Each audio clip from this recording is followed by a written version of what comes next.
You're listening to LanguageCaster.com's Football Language Podcast for all those who love the beautiful game and who want to improve their English.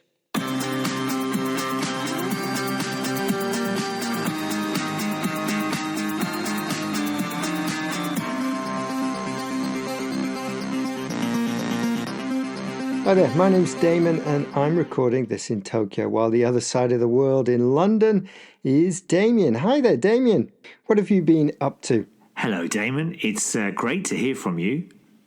Well, I've just got back from a short break in Ireland. We went to the beautiful west coast of Cork, where the sun was shining and the skies were blue. I'm back in London and the skies are still blue and the temperature is around 25 degrees. It's really lovely weather here. How about in Tokyo? What's the weather like there? That sounds absolutely brilliant. The trip to Cork and the lovely weather. Here in Japan, the weather is brutally hot. And we also have a typhoon dumping rain on us today. So hot, humid, and windy. Vous écoutez languagecaster.com. That message or stinger was in French, and you'll hear lots more of these throughout the show. Try and guess what languages they are.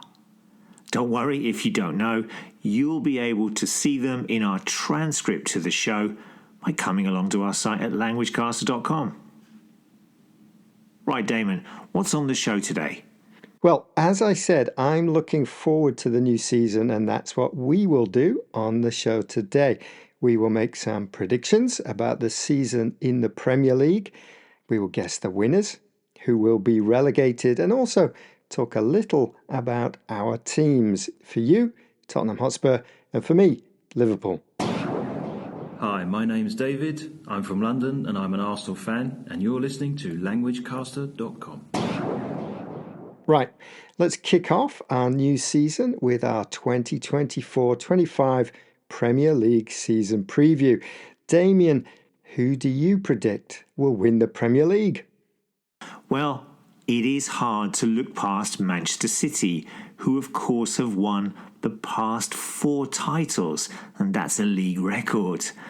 They have not really strengthened their squad too much. In fact, they sold World Cup winner Julian Alvarez to Atletico Madrid, but they will still be the team to beat. Their nearest rivals in the past 2 seasons have been Arsenal, and many are tipping them to do well again, and maybe even taking the next step and winning the title. As a Spurs fan, I would not be too happy about that, but they will definitely be challenging. Liverpool have a new manager. Aston Villa will have to worry about the demands of a Champions League campaign, while Chelsea and Manchester United are still a little unstable. Honestly, I can't see anyone else challenging for the title apart from the top 2 from last year, and so I am going for City to win again. Yeah, I agree with you. The teams around Manchester City have not done enough to improve, and Manchester City have the experience, the squad and the manager to see them win the long league race. How about relegation? What do you think? Relegation. Last season, all 3 promoted sides, that's Burnley, Sheffield United and Luton Town, were relegated, which shows the gap between the Premier League and the Championship. I wonder, will the same thing happen again this season with Southampton, Leicester City and Ipswich Town, who have been out of the top flight for over 20 years. Welcome back, Ipswich. I think at least 2 of them will go straight back down, with maybe only Southampton staying up. Leicester are facing a points deduction, which will make it even harder to stay up, while Ipswich have been promoted twice in 2 seasons, so maybe the quality of the Premier League will prove to be too difficult. Nottingham Forest and Everton have both struggled in recent years, But this season, I think the Toffees, that's Everton, will be fine, but Forest won't. So my 3 teams to be relegated are Ipswich, Leicester and Nottingham Forest. Again, I can't disagree. I might have had Leicester to survive, but if any points are taken off them, they will find it really difficult. I think it will be Ipswich bottom, Nottingham next to bottom, and Leicester taking the last relegation spot. And your team?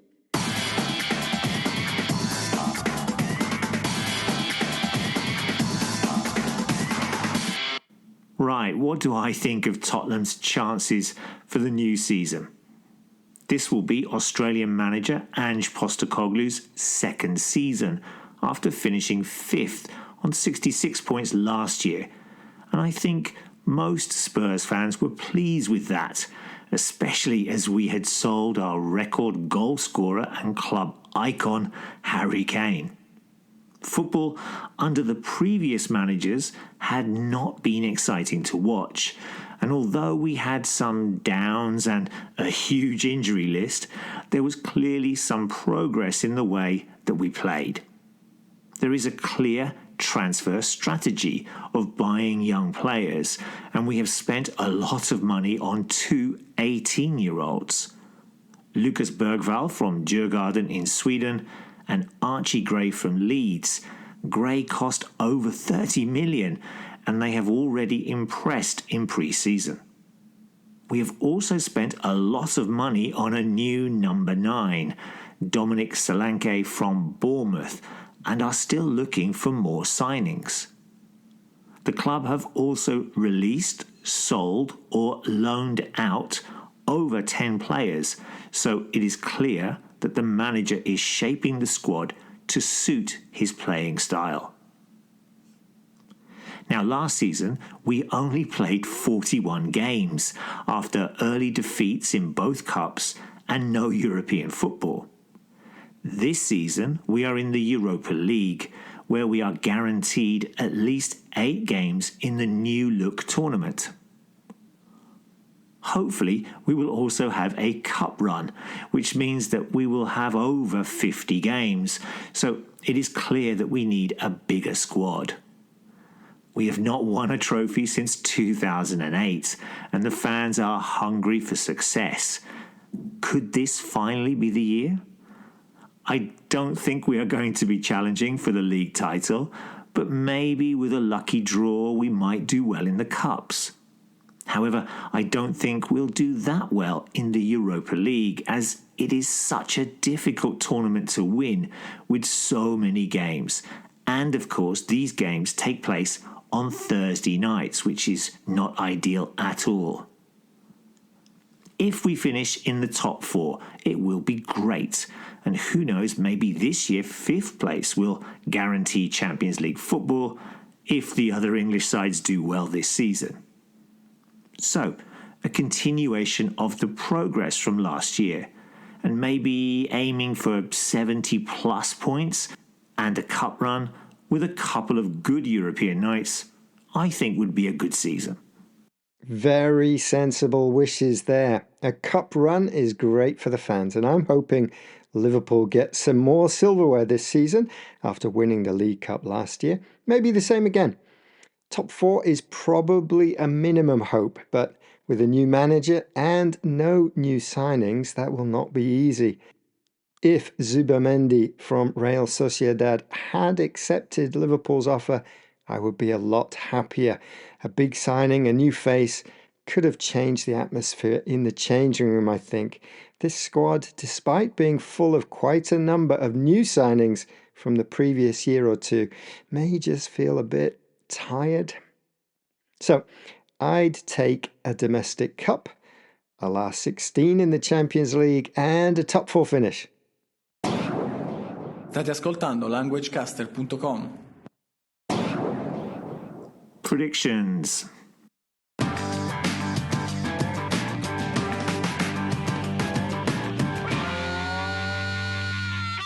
Now, as regular listeners will know, we usually run a prediction competition here on the Learn English Through Football podcast. and we're going to bring them back again for this season, but with a slight difference. Both myself and Damon will continue to battle each other every week, and we'll be taking on a guest as well. So, if you'd like to participate as a guest predictor, then drop us a line and let us know your scores. Of course, you can play along at any time. Simply add a comment at the end of this post, or you can contact us on the forum. We'll have 5 games each week from different leagues around the world. And remember, it's 3 points for a win and 1 point for the right result.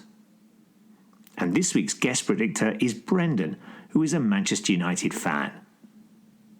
So, it's the opening games of the season in the Premier League, La Liga and Serie A, and we feature games from all 3 of these leagues. First up in the Premier League on Friday night sees Manchester United take on Fulham.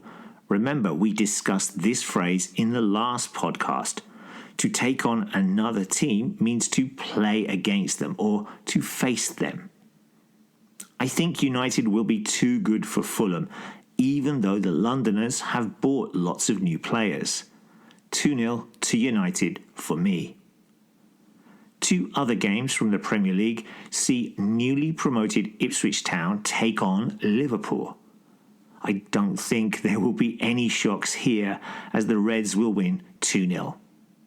On Sunday, Chelsea host the champions Manchester City, and even though again Chelsea have been busy in the transfer market, I don't think they'll trouble City. 2-1 to the champions for me. Now, the champions of Serie A, Inter, travel to Genoa on Sunday, where they should be too strong for their hosts. I'm going to go for a 1-0 away win. And in La Liga, Valencia host Barcelona in their first game of the season. Barca, of course, are under new manager Hansi Flick, and I think they will have too much for Valencia and should win 1-0. Let us know what you think the scores are going to be in our predictions this week. Thanks, Damien. And if you have any questions or comments about any of the words and phrases from today, or indeed any other football language, then drop us an email at admin@languagecaster.com. You can also find us on social media. We've got lots of our podcasts on YouTube. And don't forget, we also have a football language forum where you can ask and answer any questions you have on the language of football and post your predictions too. Oh, and don't forget to subscribe to our football language podcasts. Właśnie słuchasz languagecaster.com. Yes, that message was in Polish, and thanks everyone for listening today. Don't forget there's a transcript for this podcast with lots of vocabulary support. Come along and take a look. You can listen along to the podcast while reading the transcript on your phone. Just click on the comment icon there. We think it's a great resource for learners and teachers of English, especially for practicing your listening skills. Let us know if you hear any of the phrases from today's show in any language. Enjoy all the football this weekend, and we'll be back soon with some more football language. Bye-bye. Thanks for listening. Ta-ra!